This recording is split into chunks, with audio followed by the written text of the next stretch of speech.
व्रत का जो नियम है वो एक ही नियम है जो शिव महापुराण के अंतर्गत है। सुबह पूजा की थाली लगाई है। 5 व्रतों का विधान है, छठा व्रत का विधान नहीं। कितने व्रत? 5। सुबह पूजन की थाली लगाई है। पूजा की थाली, अभिषेक का सामान सब लेकर आप मंदिर में जाइए। शिव मंदिर में जाकर बाबा का जल अभिषेक पूजन करिए जिस हिसाब से आप करते आए हो। पूजन की थाली में सामान उतना रखना जो शाम को भी आपके साथ चला जाए, अलग से नहीं रखना पड़े। अलग से केवल शाम को दिए रखो, जल रख लो थोड़ा सा, और बाकी का जो मिष्ठान आप तैयार करोगे बस वो, बाकी का चंदन नबीर गुलाल ये सब सुबह की थाली का रखिए, थोड़ा फल जो भी रखना। सुबह पूजन करो बाबा का, निवेदन करो, घर आ जाओ, थाली को ढक कर रख दीजिए। शाम को जब जाओ कोई प्रसाद उतना ही बनाओ जितना भगवान के लिए बना रही हो। ये नहीं कि खीर ज्यादा बना ली तो आधी हम यहां ले जाएं और आधी घर के लिए छोड़ दें, नहीं, उतना ही बनाओ जितना भगवान के लिए जाएगा, जिसमें से 3 हिस्से होंगे। एक पात्र में भरकर ले जाओ, दोने ले जाओ, कटोरी ले जाओ, प्लेट ले जाओ, जो तुम्हारी मर्जी पड़े, कागज ले जाओ, जो तुम्हारा मन पड़े वो ले जाओ। 6 दिए लेकर जाओ, बाबा के मंदिर में जाकर पूजन अर्चना करो। शाम को अभिषेक नहीं करना है, केवल छींटा देना है। थोड़ा सा जल जो बचा हुआ है उसमें से थोड़ा थोड़ा छींटा देकर, जल का थोड़ा सा छींटा देकर पूजन आदि कर कर, जैसी पूजन सुबह करी वैसे ही भाव से पूजन करो। 5 दिए थाली में से नीचे रख दो, छठवा दिया भी नीचे उतार दो थाली में से। 5 दिए लगाना जब प्रसाद के 3 हिस्से पूरे कर दो, प्रसाद के 3 हिस्से रख दो नीचे, फिर दिए लगा दो 5। एक दिया उठाकर जिसको जलाया नहीं है वापिस अपनी थाली में रख दो। 5 दिए प्रज्वलित कर कर बाबा को निवेदन कर दो, बाबा आज मेरा पहला पशुपति व्रत है, इसको स्वीकार करना। दिल से बाबा इस कार्य के लिए मैंने करा है, इसको स्वीकार कर लेना। बहुत सुना बाबा पशुपति व्रत में कर रही हूं, मैं भी पूर्व में ना जाने कितनी योनियां ली होंगी, कौन सा मैंने बेकार कर्म करा होगा जो आज मुझे दुख भोगना पड़ रहा। इस दुख को आप मिटा सकते हो क्योंकि आपका नाम पशुपति नाथ है। आप इसको मिटाइए, विनय करो, बाबा से विनती करो। एक दिया, एक प्रसाद का हिस्सा थाली में लेकर आ जाओ, बाबा को निवेदन कर कर, बाकी का वहां छोड़कर एक दिया, एक प्रसाद का हिस्सा लेकर आ जाइए। एक दिया, एक प्रसाद का हिस्सा लाए, घर के अंदर प्रवेश करते समय सीधे हाथ की ओर बैठकर, अपने घर की ओर मुख कर कर सीधे हाथ की ओर उस दिए को घर के बाहर प्रज्वलित कर दो। भगवान से विनती करो, भोलेनाथ आप मेरे घर में प्रवेश कर कर मेरा कार्य सिद्ध करें। बाबा को निवेदन कर कर अंदर जाइए। भोजन करने से पहले जो मीठा है, एक हिस्सा प्रसाद का है, उसको खा लीजिए। उस हिस्से में से किसी को नहीं देना, चाहे घर में बच्चे हों चाहे बड़े हों। उस प्रसाद का हिस्सा केवल तुमको खाना। पहले प्रसाद खाइए, उसके बाद में फिर भोजन करिए। एक समय फलाहार कर सकते हो, दूसरे समय भोजन कर सकते हो। इसमें जरूरी नहीं कि आपको मीठा ही खाना है। शाम का जो प्रसाद बनेगा वो मीठे का ही भोग लगेगा। सुबेरे आप आराम से नमकीन का भी फलाहार कर सकते हो, मीठे का भी फलाहार कर सकते हो। फलाहार के लिए कोई मना नहीं है, फलाहार आप कैसा भी कर सकते हो। पर भोजन जब करोगे, अन्न जब खाओगे, जब पहले भगवान का प्रसाद खा लो। 4 पशुपति व्रत पूर्ण हो, बीच में अगर कहीं रजस्वला धर्म आ गया, आपको पूजन नहीं करना है, घर में कोई सूतक सावड़ आ गया, या कोई व्रत फंस गया, एकादशी आ गई, या कोई व्रत आ गया, तीज आ गई, चतुर्थी आ गई, जिसका व्रत करते हुए आए हो, तो पशुपति व्रत उस दिन मत करो, फिर अगले सोमवार कर लेना। 3 हो गए, एक रह गया बीच का, उसको अगले में करो, वो चौथे में गिनती में आ जाए। 5वां छूट गया, कोई बात नहीं, 1 महीने बाद तो होगा, 8 दिन बाद तो होगा, 15 दिन बाद तो होगा, फिर उसको गिन लो, 5वां हो जाए। महाराज ऐसे 5वां व्रत जब आए, 5वें व्रत के दिन शाम को जब पूजन करने जाओ, एक श्रीफल, कुछ रुपए, 11 रुपए आदि जो भी है, नारियल पर रखकर बाबा को विनय कर कर, बाबा आज मेरा पशुपति व्रत पूर्ण हो रहा है, आपकी कृपा हो, मेरी झोली भरना बाबा, विनती करो। और वो श्रीफल रुपया रखकर 5 दिए लगाकर, एक दिया वापिस लेकर, एक हिस्सा प्रसाद का लाकर देहली पर अपने वही दिया लगाकर अंदर प्रवेश कर कर भोजन ग्रहण करो। बाबा को निवेदन कर लो। पशुपति व्रत का कोई उद्यापन नहीं है, पशुपति व्रत का एक ही उद्यापन है, जो श्रीफल और 11 रुपए आपने मंदिर में रखे हैं, वो उद्यापन के भाव से रखे हैं, भगवान को नमन कर कर रखे हैं। ये पशुपति व्रत। अब दुनिया के लोग इसको पशुपति व्रत को कहीं इतनी बत्ती लगा दो, तो इतनी बत्ती का दिया लगाओ, तो ऐसा करो, तो गलत। उसका नियम जो है वो एक ही, उस नियम के अलावा कोई नहीं। आप प्रेम से करो, स्नेह से करो, उसको दिल से विचारो, मन से विचारो।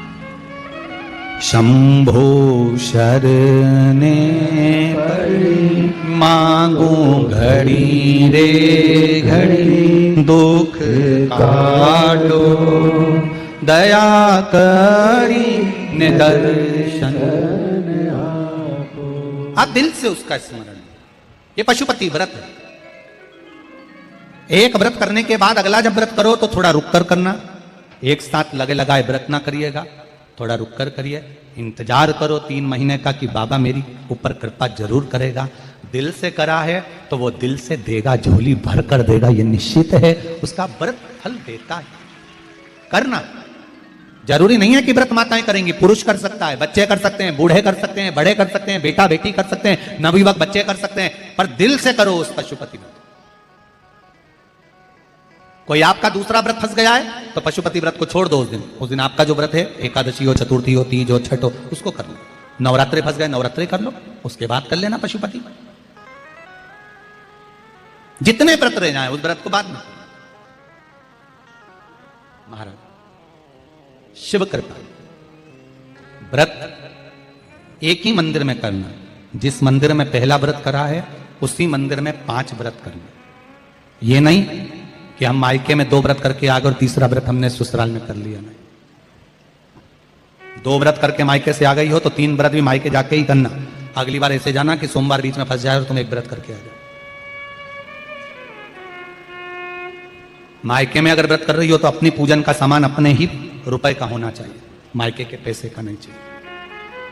कुंवारी होती और तुम मायके के सामान से पूजन करती, अगर कुंवारी होती तो तुम्हारा वो पूजन लगता, पर विवाह होने के बाद, गोत्र बदलने के बाद आप अपना पूजन का धन अपना खर्च करें। हम तो यहां तक कहते हैं मंदिर में भी अगर लोटा भरा हुआ रखा है, मंदिर में बाल्टी भरी रखी है, आप पहले अपना कुछ रुपया दान पेटी में डालकर फिर आप उस लोटे का प्रयोग करें। पीपल के पेड़ के नीचे पूजन करने गए, आंवले के पेड़ के नीचे पूजन करने गए, बड़ के पेड़ के नीचे पूजन करने गए, किसी की लगी लगाई थाली मिल गई, सामान मिल गया, उसके सामान में से आप मत चढ़ाइए। आपके पास जो सामग्री है आप उससे पूजन करें। अपने पड़ोसी से 1 रुपया भी मांगकर भगवान को मत दीजिए। जिस भगवान को देते हो उस भगवान को बुरा लगता है कि मेरे सामने खड़ी होकर हाथ पड़ोसी के आगे फैला रही है, तुम मुझसे मांग, मैं तुझे झोली भर कर दूं। पत्र प्राप्त हुआ। बहुत सुंदर प्रश्न है आपका। गुरुजी, पशुपति व्रत में जो 6 दिए लगाए जाते हैं उसमें बत्ती गोल लगाना चाहिए कि लंबी लगाना चाहिए? प्रश्न बहुत अच्छा है, एक बार जोरदार ताली बजाओ भगवती साहू के लिए। बहुत अच्छा प्रश्न है। हमने पहले भी कथा में कहा कि शंकर भगवान के मंदिर में पार्वती भी है, शिव भी है, दोनों विराजमान है। आप दोनों तरह की बत्ती शंकर के मंदिर में लगा सकते हैं। जहां देवी के मंदिर में अकेली देवी होती है तो वहां पर फिर लंबी बत्ती का क्रम आ जाता है। पितरों की पूजन हो रही होती है, लंबी बत्ती का क्रम आ जाता है। पर जहां पर देवादिदेव महादेव भी हैं, पार्वती भी है, वहां आप गोल भी बत्ती समर्पित कर सकते हो और लंबी भी बत्ती लगा सकते हो, उसमें कहीं दोष नहीं आएगा। फिर आपने वर्णन करा 5वां व्रत पूर्ण होने पर 108 पुष्प या चावल बेलपत्र चढ़ाते हैं। सबको एक साथ चढ़ा देना चाहिए कि एक एक करके चढ़ाना चाहिए? वैसे शास्त्र रीति के अनुसार पशुपति व्रत में जो 5वां सोमवार पूर्ण होगा और आप 108 अगर कोई वस्तु चढ़ा रहे हो तो एक एक कर कर श्री शिवाय नमस्तुभ्यम, श्री शिवाय नमस्तुभ्यम, एक एक कर कर चढ़ाना चाहिए। एक साथ हाथ में लिया और एक साथ नहीं चढ़ाना, एक एक कर कर समर्पित। बहुत अच्छा प्रश्न है। एक प्रश्न जो आपने किया था उसका उत्तर इस कथा में चल रहा है, नंदी वाला। जो प्रश्न आपने तीसरा करा है उसका उत्तर इस कथा में चल रहा है कि आप कहते हो कि मंदिर से जाते समय नंदी के कानों में कहकर चले जाओ। बैठिए बैठिए बैठिए बैठिए। बहुत सुंदर प्रश्न है आपके, बहुत भाव से और आनंद से आपने करा और जनमानस के कल्याण के प्रश्न है। ये केवल आपके लिए नहीं है, ये सबके लिए इतने जोरदार प्रश्न है। जो गलती भी करते होंगे तो उसको सुधार सकते। आपने कहा कि नंदी के कानों में कहना चाहिए। लोग हंसते हैं, कहते हैं बताओ वो नंदी के कानों में भगवान को कहना चाहिए। वैसे तो हम आपको एक बात बताते हैं कि दुनिया के लोग किसी दूसरे धर्म की कभी हंसी नहीं उड़ाते। दुनिया के लोगों को दूसरे का धर्म अच्छा लगता है। दुनिया के लोग सबसे ज्यादा हंसी उड़ाते हैं तो हमारे सनातन धर्म की ही उड़ाते हैं, और जी खुद उड़ाते हैं, दूसरा उड़ाने वाला नहीं होता। दूर के ढोल हमें समझ में आते हैं, उसका धर्म हमें समझ में आ गया, उनका क्या है ऐसा है, आओ कुछ नहीं, उनके धर्म में ऐसा है, कितना आनंद हमें दूसरे के धर्म में लग रहा है, और हमारा सनातन धर्म हमको बुरा लगता है, हमारे सनातन धर्म हमें बुरा लगने लगा। अरे भाई, लोग कहते हैं कि नंदी के कान में कहते हो, ये कोई हमारे पुराणों में या शास्त्रों में लिखा है?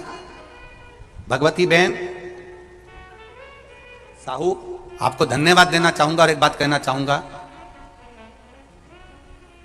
जितनी भी शिव महापुराण के अंतर्गत चाहे उपाय जो बताए जाते हैं कि बेलपत्री ऐसे चढ़ाना, काली मिर्च ऐसे चढ़ाना, चावल ऐसे चढ़ाना, धतूरा का क्या महत्व है, शमी के पत्ते का क्या महत्व है, बेलपत्री के पत्ते का क्या महत्व है, ये जितनी भी बातें बताई जाती हैं ये सब पुराण के अंतर्गत से बताई जाती है। अब दुनिया के लोग इसको चाहे टोटका कह दें, चाहे दुनिया के लोग इसे टोना कह दें, पर पुराण से हटकर कुछ नहीं।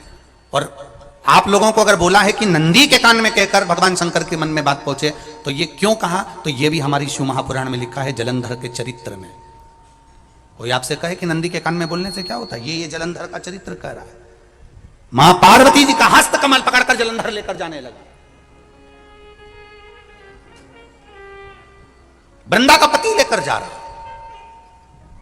वृंदा तो भगवान की भक्ति में लीन रहती थी, उसको तो जलंधर को सबसे ज्यादा तकलीफ थी नारायण से, पर शिव के पास आ गया, क्योंकि ईर्षा प्रवृत्ति अभी कथा में कहा, कोई कोई ऐसा होता है जिसको तुमसे बेर नहीं होता तो भी अंदर से ईर्षा जाग जाती है, कोई कोई ऐसा होगा जिसको अंदर से ईर्षा जागती है, अपने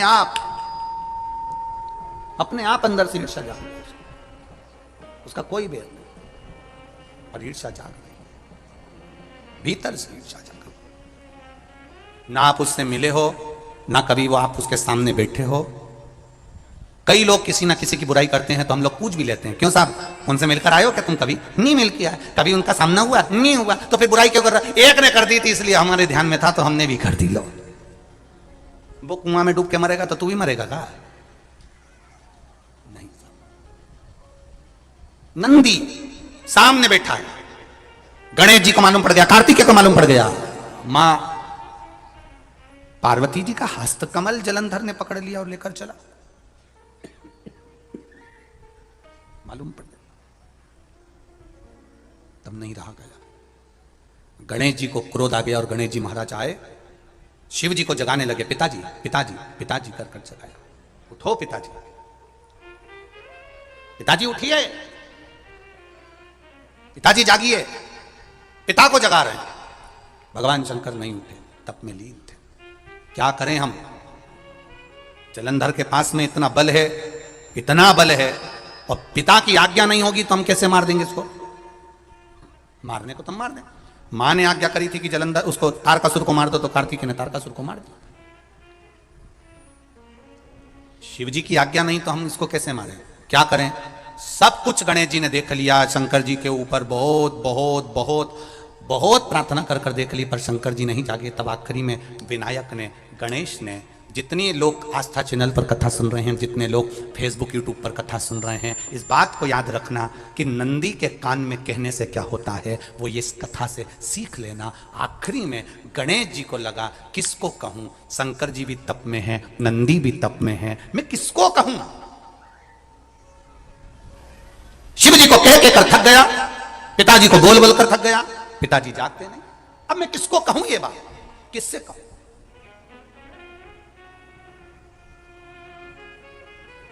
विनायक गए सीधे अब नंदी के पास में। नंदी भी तप में लीन थे, शंकर जी की ओर मुख था, शंकर जी की ओर मुख था।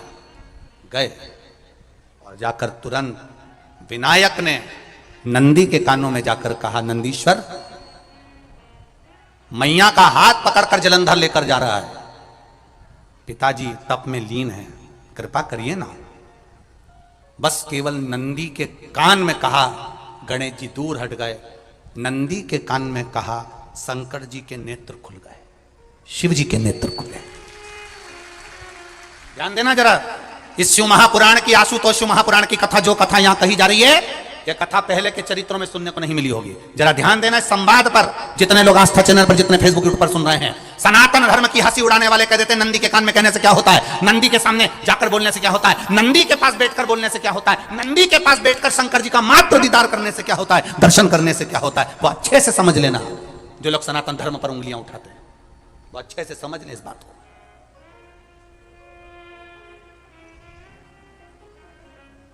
क्या होता है, नंदी तप में लीन, शिवजी तप में लीन, शिव नहीं उठ रहे। विनायक ने नंदी के कानों में जाकर कह दिया, नंदी के कान में जाकर कहा, नंदी के नेत्र नहीं खुले। नेत्र किसके खुले? जम के बोलो, महादेव के खुले, शिव जी के खुले। ये मन का तार, नंदी शंकर की आराधना कर रहे थे, शिव अपनी भक्ति में डूबे थे। यहां कहा, यहां पहुंचा, जो दिल में था उस तक बात पहुंच गई। नंदी के दिल में शिव थे, तुम कहे, नंदी ने शंकर तक बात पहुंचा दी। वो सूत्र जो बंधा था दिल से दिल तक का, वो पहुंच गया। वो सूत्र जो दिल से दिल तक बंधा हुआ था, मन से बंधा हुआ था, खबर वहां तक पहुंच गई, खबर पहुंच गई।